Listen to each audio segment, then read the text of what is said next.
Hello guys, so ngayong araw may pupuntahan tayong lugar sa Olongapo City. Bale, dito na kami sa meet up place namin. Andiyan na si Ma'am Hazel tsaka si Ma'am Christine. Si Joshua inaantay pa namin. Apat pala kami pupunta ngayon doon sa May Falls.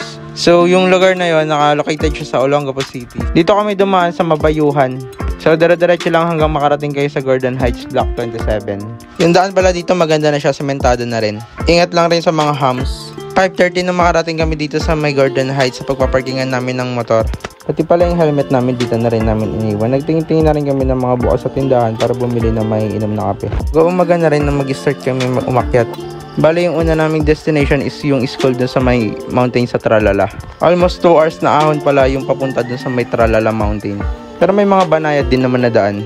After ng 1 km na lakaran, masisilayan mo na ang pagsikat ng araw.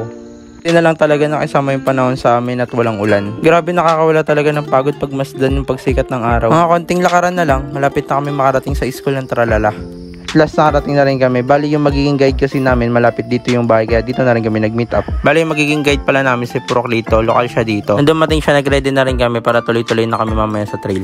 Around 7 AM, nag-start na kaming maglakad. Bali yung next destination namin is yung Butig Falls na. Magkahalong ahon at banayad ang madadaanan mo papuntang falls. At habang papunta kayo ng falls, may mga madadaanan kayong mga bahay ng mga lokal dito. Marami ring mga bata dito, kaya kung medyo nakakaluwag-luwag kayo, pwede kayong magdala ng mga candies or pagkain na pwede nyo ibigay sa kanila. Ma-appreciate nila yun. After namin malagpasan yung mga kabahayan, dumanadiretso na ulit kami. May mga ilog din pala kayo natatawirin dito, kaya make sure kung nakasapatos kayo, magdala kayo ng bawon yung sandals or slippers. Dito pa lang sa baba, sobrang linaw na ng tubig. Sarap maligo. Sobrang lamig ng tubig. Guys, malapit na kami sa falls. Kunting lakad na lang.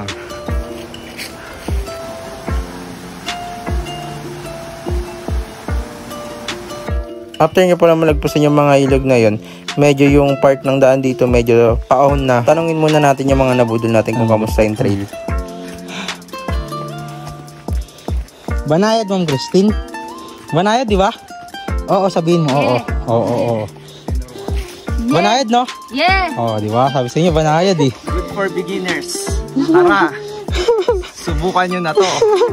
Ayon sa kanila, banayad daw, tsaka good for beginners. Sila nagsabi nun, hindi ako. May mga daan pala dito na paahon. At the same time, medyo makipot yung daan.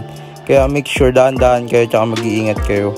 Kasi pag nadulas kayo, bangin na yung gilid nyan. After nyo malagpasan yung mga bangin at makikipot na daan, sagingan at matataas na talahiban sa salubong. Na kami. Ito yung talahiban na to. Tapin na lang kami sa falls. Isang ahon na lang. Woo!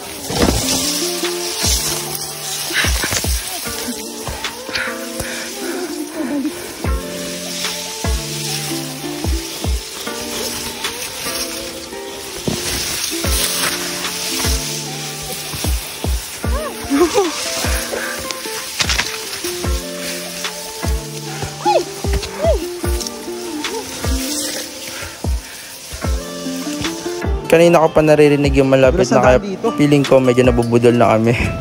Pero nung marinig ko yung tunog ng pulse, ayun, naniwala na ako na malapit na talaga kami. Grabe, makawala talaga yung pagod mo pagkarating mo rito.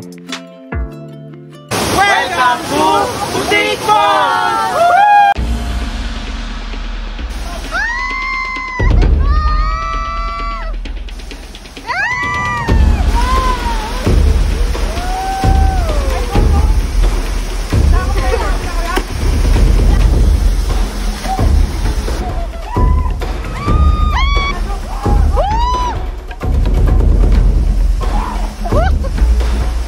After naming maligo saglit, syempre nilabas na rin namin yung pangmalakasang bilog pampainit sa malamig na tubig. Habang nag-shot kami, nag-start na rin kami magluto ng kakainin namin sa lunch. So yan pala si Joshua, chef namin. Bali mainit na sabaw na sinigang at inihaw na lempo tsaka inihaw na pusa ng saging ang puputripin namin ngayong lunch. Hello guys! So kakain na kami ng lunch.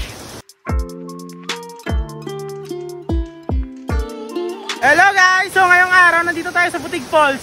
Matatagpuan nga pala itong falls na to sa Gordon Heights, Olongapo City. Grabe, di ako makapaniwala. Meron palang hidden gem tong Olongapo City. Sobrang ganda! Woo! Tutur ko kayo!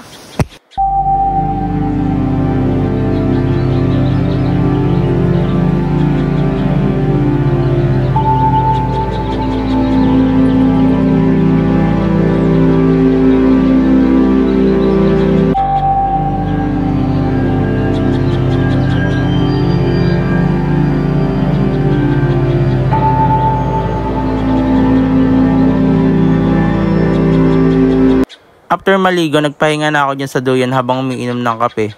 Habang ina-enjoy na rin yung magandang view ng paligid. So guys, hanggang dito na lang. Paalam!